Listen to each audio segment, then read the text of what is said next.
Hi friends, welcome back on our YouTube channel. Friends, आज हम सीखेंगे P&L के बारे में। P&L जो कि प्रॉफिट एंड लॉस अकाउंट होता है, और ये एक ऐसा डॉक्यूमेंट होता है जिससे कि जो कंपनी के ओनर होते हैं उन्हें अपने प्रॉफिट और लॉस का पता चलता है। प्रॉफिट एंड लॉस का पता चलना बहुत ही ज़रूरी होता है किसी भी बिजनेस को ऑपरेट करने के लिए। तो दोस्तों, आज हम सीखते हैं कि प्रॉफिट एंड लॉस कैसे बनाते हैं। सबसे पहले दोस्तों, आप स्क्रीन पे देख रहे हैं profit and loss account. Profit and loss account में हमारे 4 कॉलम होते हैं: पर्टिकुलर, अमाउंट, पर्टिकुलर और अमाउंट। सबसे पहले ओपनिंग, यहाँ ओपनिंग होता है। ओपनिंग में हमारी अमाउंट आती है, जितने भी अमाउंट से अपने ओपनिंग की होती है। देन सेकंड नंबर पे आप देख रहे हैं परचेज।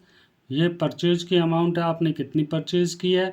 लेस परचेज रिटर्न, अगर कोई रिटर्न हुई है परचेज तो उसे हम इसमें से लेस कर देते हैं, और लेस करने के बाद जो अमाउंट आती है हम अमाउंट वाले कॉलम में फीड कर देते हैं।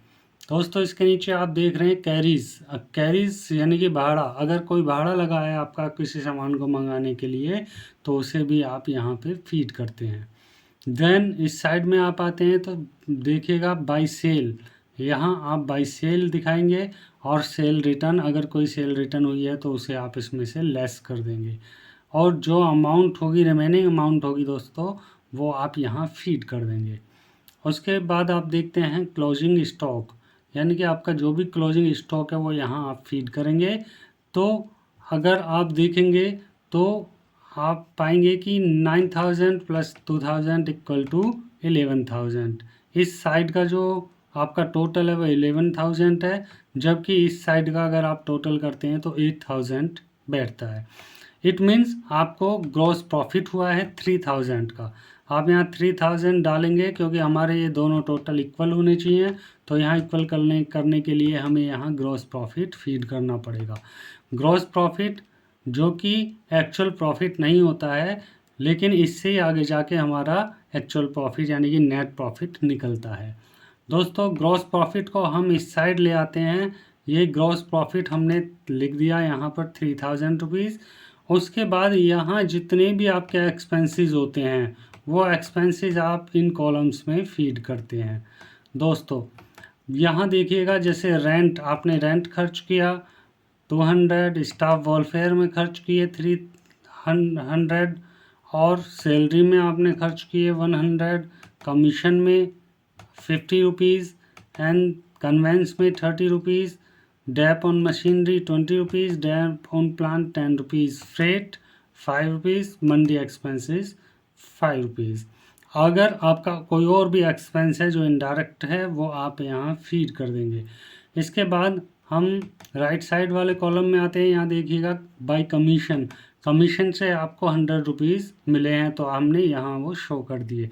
अगर आपके रेंट से मिलते तो हम रेंट से भी यहाँ शो कर देते, या अदर इनकम कुछ है हमारी, उससे हमें कुछ अमाउंट मिलती तो भी हम यहाँ उसे फीड कर देते। दोस्तों, अब यहाँ हम देखेंगे इसका टोटल नीचे आ रहा है 3100, यानी कि 3,100, और यहाँ इस साइड में हम अगर इनका सबका टोटल करते हैं तो ये हमारा आता है 720। दोस्तों, 3100 720 अगर हम इसमें लेस करते हैं तो हमारा जो रिमेनिंग रहता है वो रहता है 2380, यानी कि 2380।